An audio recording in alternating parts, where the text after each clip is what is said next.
Muy buenas noches, familia de Jóvenes en Revolución. Abrazongo fortísimo. El programa de esta noche es una serie de continuidad de los dos últimos programas, donde demostramos cómo los GussyTubers reciben financiamiento a través de Gran y sus anunciantes, y cómo se desembolsan miles de dólares para promoción por supuestos seguidores que al final ya sabemos que no son tantos como anuncian. Pero bueno, hagamos un recuento de estos programas y cómo gastan su dinero. ¡Que comience la función! Yo soy un granjero próspero. Tengo 2 caballos, tengo 5 vacas, tengo un toro enano, tengo 2 avestruces, tengo como 15 cabras, 2 cabrones, ¿ok? Imágenes exclusivas de la mansión de Eliezer Ávila. Manuel Milanés es tronco de cara de papa. Señor cara de papa para ti, asesino, traicionero y malo. Que siempre ha sido un descarado, siempre ha sido un doble moral. La verdad, las cosas como son. Y hoy les voy a demostrar todos los vínculos que tiene. ¡Pruébenlo! No solo una agencia de viaje a Cuba, y eso sí, lo puedo afirmar, sino también he encontrado posibles propiedades dentro de Cuba de alquiler. Estamos embarcados. Armando iba a abrir clínicas en Cuba. No. Armando iba a abrir My Cosmetics en Cuba. Hace unos años atrás, estamos hablando de 3, 4 años atrás, cuando Susana Pérez fue a Cuba, que estuvo en el programa de Alain Paparazzi. Ay, otro chisme más que te cae. Ellos estaban buscando lugares en Cuba para comprar y hacer allí My Cosmetics. María Payá, estamos hablando que ella es miembro, en este caso CEO, de la compañía de la que está Foundation para la Democracia Panamericana Corporation. Por ejemplo, en el año 21, esta compañía tuvo como revenue, en este caso de Gran y contribuciones, un total de $459,000. Mucho dinero. Para que tengan una idea, muchos americanos nativos trabajando toda su vida no logran comprarse una vivienda de ese valor, y mucho menos en la Florida, donde los precios son mucho más altos, ni tampoco autos, viajes, guardaespaldas y demás lujos. ¿Se imaginan que estas personas en 5 años han logrado algo así de la nada? O bueno, de la nada no, de cumplir una agenda para derrocar la revolución cubana. Una silla, computadoras, algo de luces y escenografía son los gastos iniciales. Unos cuantos conocidos que tengan negocios para hacer intercambio de publicidad y eso sí, contratar unas cuantas vistas y likes para que parezcan tener seguidores y ser influencer. Perro influencer cubano. Suave, Jenica, suave. Así, sin sudarla, como debe hacer cada emigrante que llega a esta tierra, vivir en el carro, trabajar 10 horas al día en la construcción, gasolineras, almacenes, de dishwasher, en fin, que no han tenido que sudarla como la gran mayoría de migrantes cubanos. Eso es verdad. Eso es verdad. Eso es verdad. Pero veamos nuevamente, porque como hemos puesto en otras ocasiones en nuestros programas, son millones de dólares que destina el Departamento de Estado a, como dicen ellos, establecer la democracia en Cuba. Democracia que, como todos sabemos, es sobre la base de la violencia y la destrucción. Eso es verdad. Les trajimos una joyita de los hermanos de Cuba Información. Se estrenó hace 13 años, pero nos da una idea de la corrupción que hay en ese dinero. Vamos a la televisión. El periodista Tracy Eaton afirma que una buena parte de los 94 millones de dólares que desde el año 2007 ha destinado el gobierno de Estados Unidos a sus peones en Cuba, la llamada disidencia cubana, no ha tenido el menor control.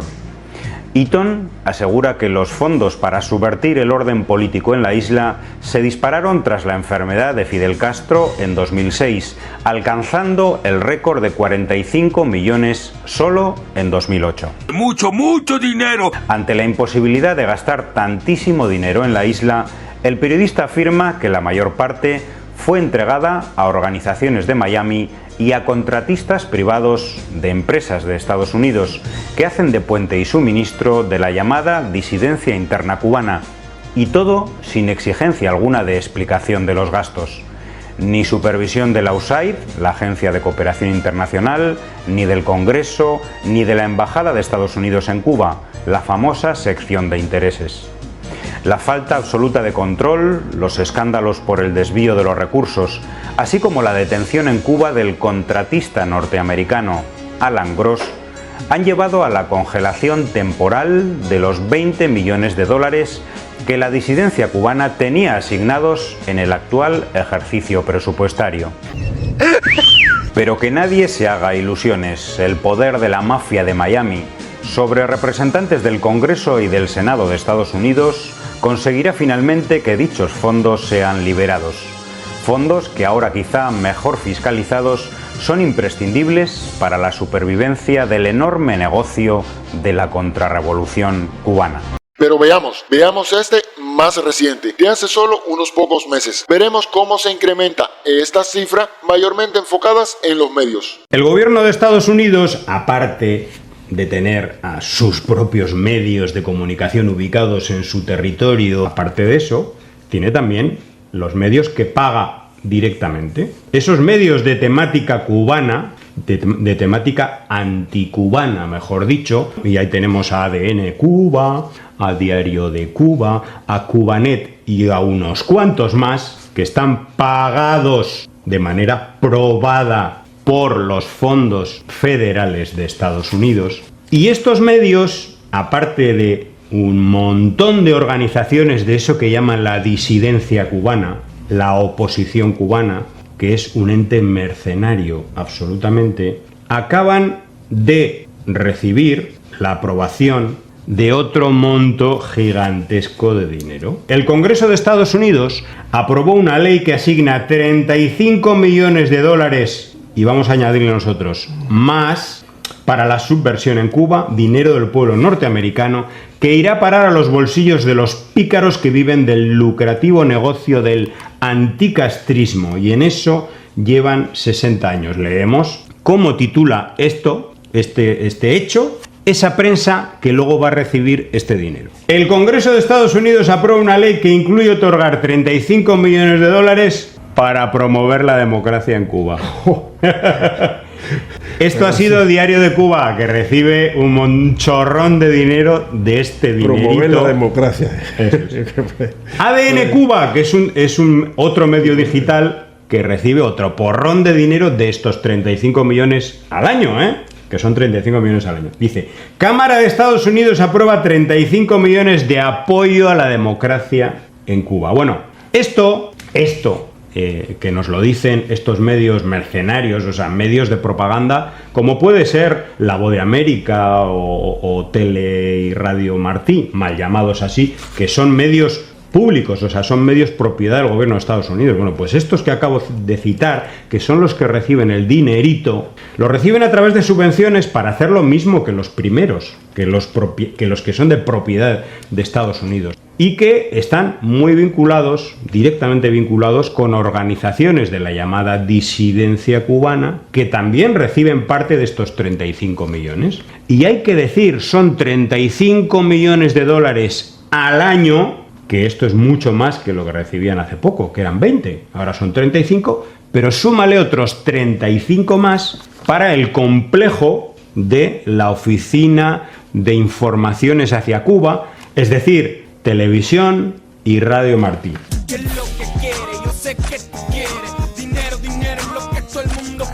Pues por ahí van los tiros, familia. Es decir, 70 millones de dólares que son desviados del presupuesto público que aporta cada ciudadano norteamericano. Como si los Estados Unidos fuese una ciudad perfecta que no enfrenta hoy en día ningún problema social pendiente. Sí, como si estas cosas pasaran. Esto es pura mierda. Pero nada más lejos de la realidad. Los índices de pobreza y desempleo han aumentado estrepitosamente en los Estados Unidos, al igual que los grandes problemas sociales que presentan con las drogas y armas de fuego. 33 tiroteos masivos que han dejado 59 muertos y 157 heridos. Insisto, no llevamos ni un mes. El dato más llamativo es que contando desde 1990 ya superamos 1 millón de fallecidos por esta violencia generada por las armas. Además, las heridas por estas armas son la principal causa de muerte en menores de 24 años. ¡Qué país! Hace mucho tiempo que los Estados Unidos dejaron de ser esa nación del sueño americano. La economía deprimida por una deuda aplastante, la más grande del mundo, ha generado la mayor desigualdad social de toda su historia. El golpe emocional en personas productivas, con estudios, que de repente se ven imposibilitados a comprarse una casa o un coche, incluso ni siquiera poder rentar una vivienda, ha calado hondo y los ha llevado a engrosar las filas de los llamados zombies, las víctimas del fentanilo. fentanilo. Sin embargo, esto no es nada nuevo. Desde hace décadas, varios sectores, colonias, barrios de las ciudades más importantes de la Unión Americana se han convertido en un lugar de residencia de cientos de miles de personas adictas a diferentes sustancias. Desde el pasado, obviamente, se culpa a los países que exportan sus drogas, a esas naciones que funcionan como trampolín para la gran alberca de drogadictos que existe en Estados Unidos. Este país es una mierda.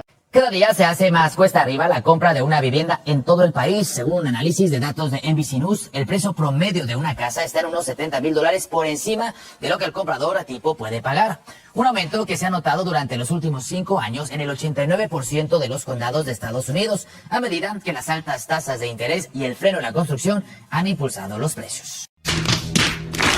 El aumento de los precios de los inmuebles en Miami-Dade está afectando a los dueños en el pago de los impuestos cada vez mayores. Y el valor de la propiedad aquí en Miami-Dade ha aumentado este último año más de un 6%, lo cual se refleja en los impuestos, sobre todo en aquellos que no tienen una exención Homestead. Hablamos con el tasador de la propiedad de Miami-Dade y esto es lo que nos ha dicho. Tenemos que tener un poquitico más de control de gastos para que esas personas puedan mantener sus propiedades. O sea, tenemos que tener un poquitico de flexibilidad en la parte de los impuestos. Los propietarios de Miami-Dade han visto un incremento en los impuestos a la propiedad para este 2024. El tasador de las propiedades del condado Miami-Dade, Pedro García, nos explicó que aquellos que tienen la exención de Homestead podrán ver un aumento de un máximo del 3%, pero las propiedades de inversión, es decir, las casas o apartamentos que se alquilan, enfrentan aumentos de hasta un 10%. Esa propiedad tiene un cap que tiene que aumentar un 10% todos los años si el mercado lo representa. ¿Qué está pasando en el estado de la Florida? El estado lo representa cada año los aumentos que tenemos. A esto hay que sumar el aumento de los seguros y aquellos que viven en condominios también enfrentan subidas de mantenimientos y gastos especiales. Una situación que afecta notablemente a los residentes del condado, muchos de los cuales dicen que los números ya no les dan. Bueno, los impuestos a la propiedad están demasiado altos, ¿no? Soy una persona mayor, precisamente estoy aquí con respecto a esto para que me hagan un descuento porque Miami está invivible. Claro que sí, a eso estoy aquí porque vengo a averiguar qué es lo que está pasando. Porque yo tengo Home Extension hace 20 años y entonces hay problemas con el banco que me sigue aumentando y no sé qué es el problema. El aumento de los impuestos no solo afecta a los propietarios de viviendas, sino también a los alquileres, ya que estas subidas las terminan pagando los inquilinos. Ellos me quieren, pero me quieren destrozar. Se disparan las alertas de las autoridades sanitarias por un informe que revela que la cantidad de mujeres que pasan por el embarazo sin recibir atención prenatal subió en 2023. La cifra aumentó en un 2.3% el año pasado con relación al 2022. Según los CDC, se atribuye a limitaciones en el acceso a los servicios ginecológicos o obstétricos, sobre todo para quienes viven en zonas rurales. Muy tarde, ya el daño está hecho. Y entonces, un país con tantos problemas, ¿por qué designan millones de dólares a exportar su supuesta democracia como si fuese un ejemplo de país? Esa es una excelente pregunta. ¿El contribuyente americano está realmente consciente de lo que pasa con su dinero? Es una muy buena pregunta, la verdad, y no sé qué contestarte. Pero vayamos a la gran burla de Otaodio. Después de su campaña electoral de Donald Dollar, después del gran papelazo que hizo, donde tiró el dinero de sus donantes por la alcantarilla, hoy se ríe a carcajada limpia de todos ellos.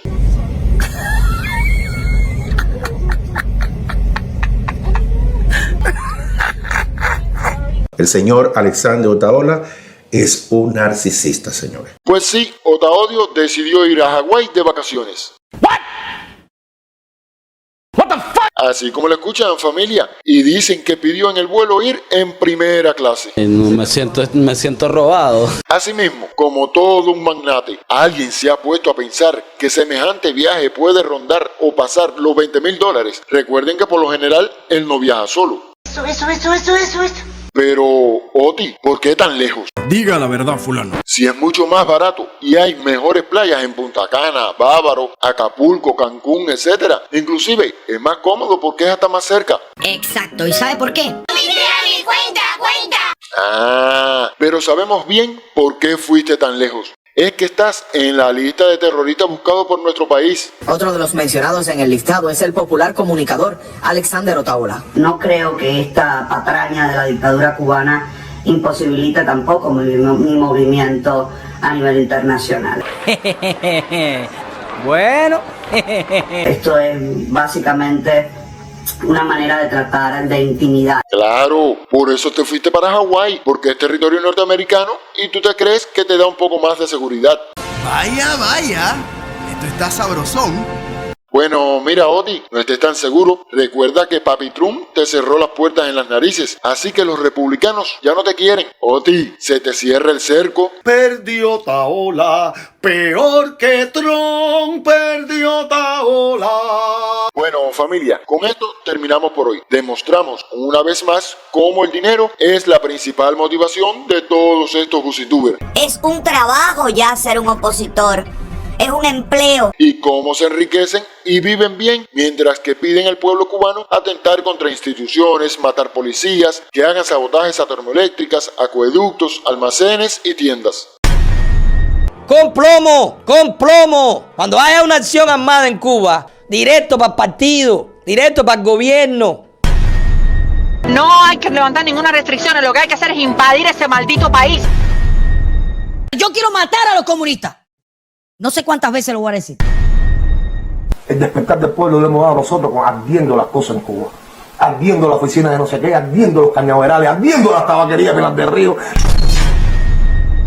La comunista que usted vea en el piso, no le dé la mano porque se va a arrepentir. Aplástele la cabeza. Eso es de gente muy cochina. En fin, que piden a los cubanos dentro de la isla que sean carne de cañón para después realizar su sueño húmedo de ser grandes magnates en Cuba. Porque si algo han demostrado es que de patriotas y pensar en el pueblo no tienen ni un ápice. Nosotros no vamos a ir a alzarnos en una loma porque estos son tiempos de internet.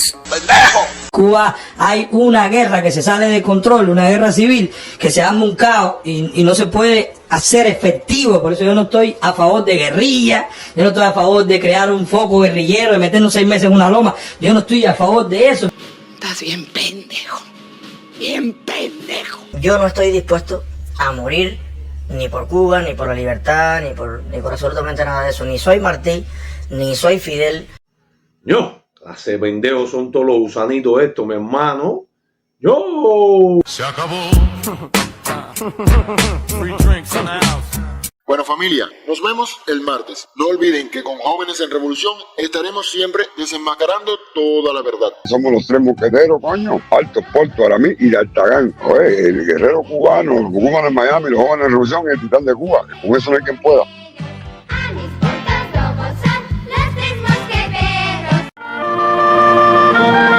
Hasta la vista, compay.